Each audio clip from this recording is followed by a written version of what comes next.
Sam Hodgson for the New York Times before leaving the New York City elections behind. Let's note a few things the voters did not do. For starters, they did not necessarily give Mayor Bill de Blasio the mandate he repeatedly proclaimed after winning 66% of the vote on Tuesday. Mandate can be an abused word in American politics. Winners have a way of claiming it even without a majority or even a plurality. See Bush, George W., and Trump, Donald.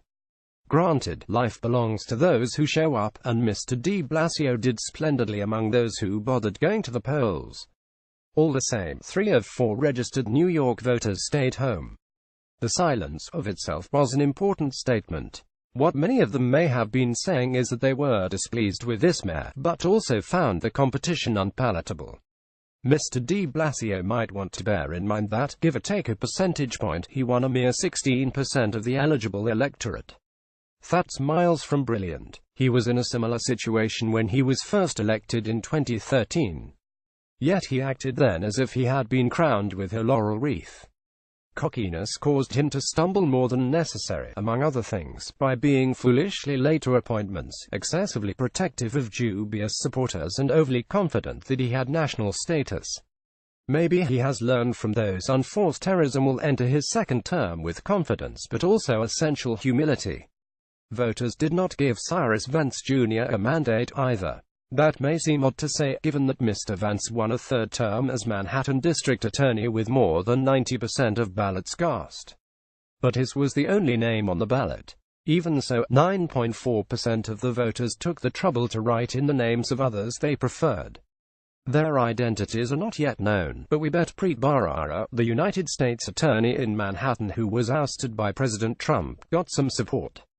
That 9.4% is extraordinarily high for write-in votes. It may reasonably be viewed as a rebuke of Mr. Vance for taking campaign money from lawyers who have dealings with his office, including those who in the past represented Harvey Weinstein and Ivanka Trump and Donald Trump Jr. The DA had to fend off questions about his impartiality in deciding not to pursue potential cases against Mr. Weinstein and the Trumps. Wisely, he says he will now review his fundraising practices.